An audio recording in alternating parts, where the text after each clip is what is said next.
a recent initiative by the government of India regarding the HPV or the human papilloma virus. Vaccination or immunization campaign against HPV or the human papilloma virus has been started by the government, especially for the younger females of the age of 9 to 14 years. Hello and welcome back to Prep Alpine, the next generation UPSC institution.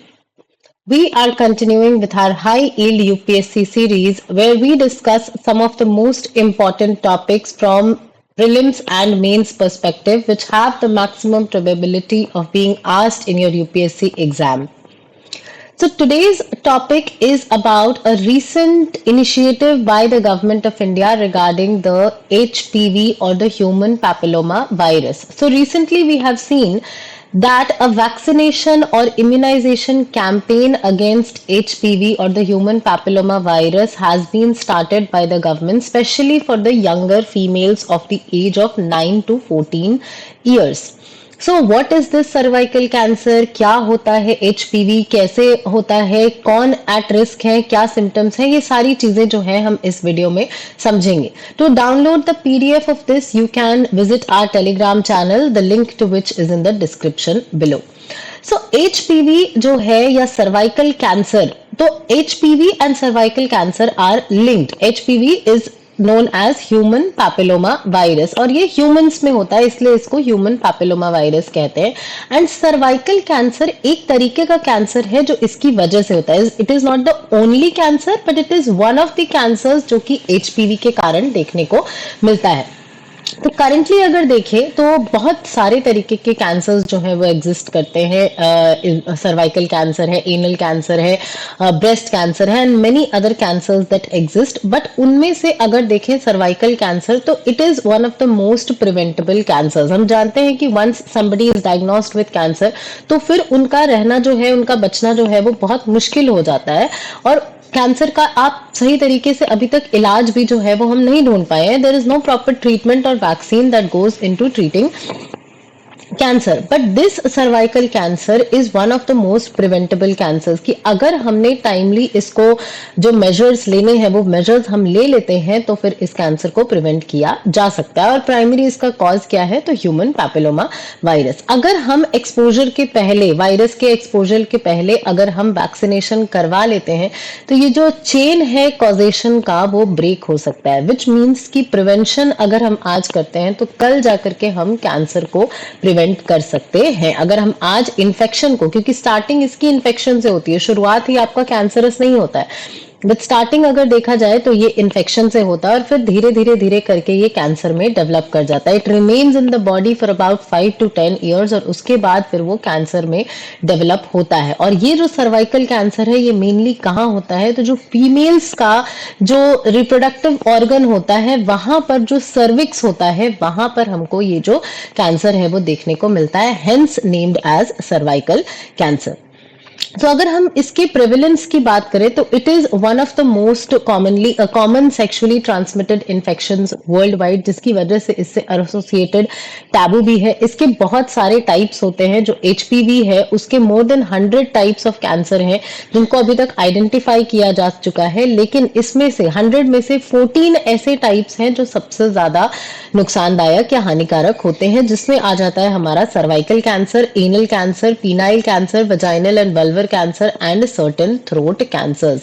Nearly 90% of the cervical cancer cases जो है वो directly HPV infection से linked है. तो ये जो vaccination अभी लगवा रही है गवर्नमेंट, ये HPV वायरस को प्रिवेंट करने के लिए, उसकी वजह से जो इन्फेक्शन हो रहा है उसको प्रिवेंट करने के लिए. ये डायरेक्टली आपके कैंसर को ट्रीट नहीं करेगी but it will make sure कि ये जो HPV इन्फेक्शन है वो आपको ना हो, जिसकी वजह से इन द लेटर स्टेजेस जो है ये कैंसर डेवलप करता है. अगर इसके सिम्टम्स की बात करें तो vaginal discharge, irregular vaginal bleeding, pelvic और abdominal pain, post coital vaginal bleeding जो है हमको देखने को मिलता है। और अगर एडवांस स्टेजेस में हम चले जाते हैं तो फाउल स्मेलिंग वजाइनल डिस्चार्ज और पेल्विक या अब्डोमिनल कैंसर भी पेन भी हमको देखने को मिल जाता है।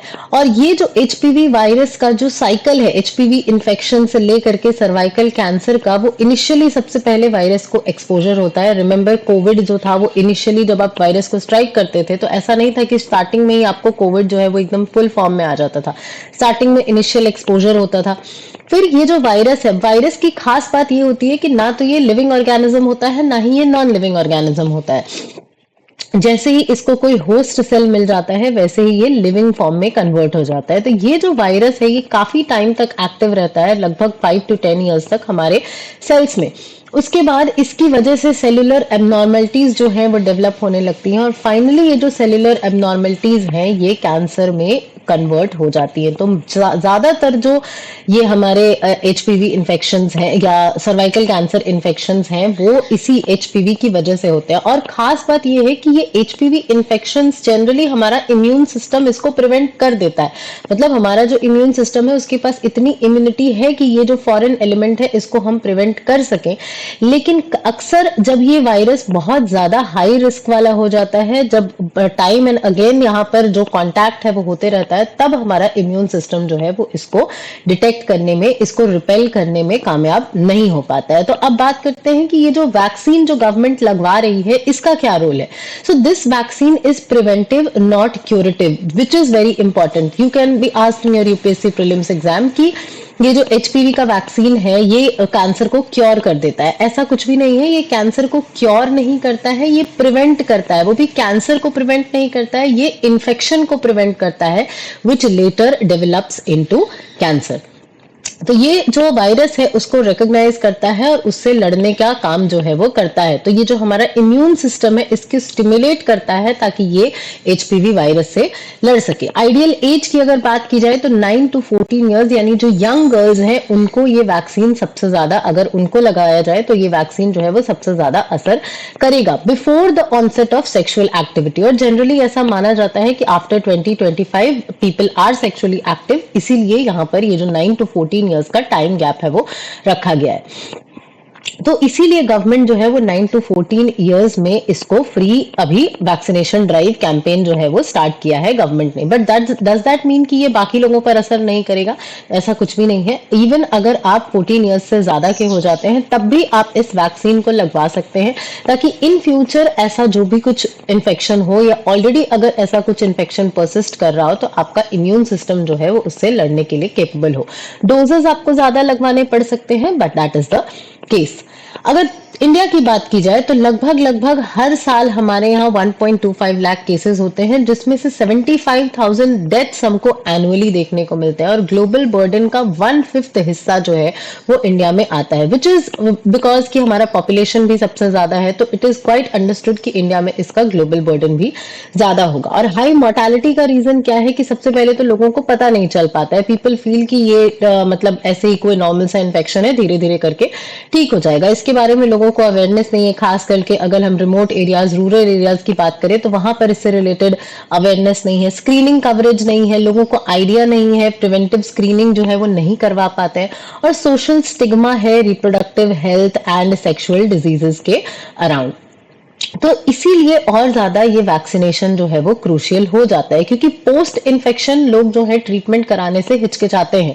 तो प्री इन्फेक्शन अगर ये ट्रीटमेंट हो जाए या ये वैक्सीनेशन लग जाए, अगर हम प्रिवेंटिव तौर पे ही इसको लगवा लें तो ये ज्यादा अच्छा होगा। और इससे क्या, अगर हम देखें कि इसका इम्पैक्ट क्या होगा पब्लिक हेल्थ पे देखें तो इंडिया ने अभी रिसेंटली वन हेल्थ का या यूनिवर्सल हेल्थ का जो कॉन्सेप्ट है उसको इंट्रोड्यूस किया है, जिसमें हम यूनिवर्सल हेल्थ कवरेज जो है वो अचीव करना चाहते हैं। तो this will strengthen our preventive health care, it will improve women's health and gender equity. बहुत सारे ये जो 75,000 डेथ्स होते हैं, विच मीन्स कि 75,000 people you are annually losing, 75,000 productive women you are annually losing from your population.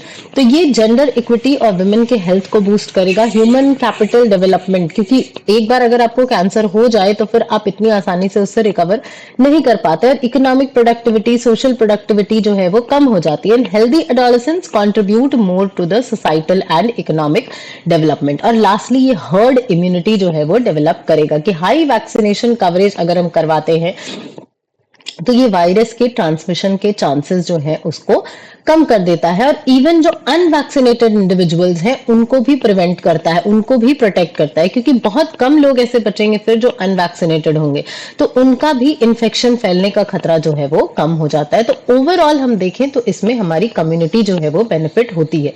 Implementation challenges की बात की जाए तो सबसे पहले तो वैक्सीन हेजिटेंसी है। आपको याद होगा कोविड के टाइम पे भी लोग जो थे वो वैक्सीन लगवाने से कतराते थे, बिकॉज उनको लगता था कि इस वैक्सीन से कुछ एक्सटर्नल साइड इफेक्ट्स जो हैं वो हो सकते हैं। तो यहाँ पर भी हम देख सकते हैं, specially when it is considered for 9 to 14 years of age of girls और एडोलेसेंट गर्ल्स, तो यहाँ पर लोगों को इसकी हेजिटेंसी और ज्यादा हो सकती है कि कहीं उनका रिप्रोडक्टिव हेल्थ ना खराब हो जाए या समथिंग लाइक दैट। तो मिस इन्फॉर्मेशन और मिथ्स की वजह से ये जो वैक्सीन हेजिटेंसी है वो डेवलप होती है। Then there is cultural sensitivity. ये जो टैबू है, ये जो सोशल स्टिग्मा है related to sexually transmitted diseases, कि लोग इसके बारे में बात नहीं करना चाहते हैं, सोसाइटी इसके बारे में, रिप्रोडक्टिव हेल्थ के बारे में, सेक्सुअल हेल्थ के बारे में बात नहीं करती है। Then there is low awareness in the rural and the marginalised community.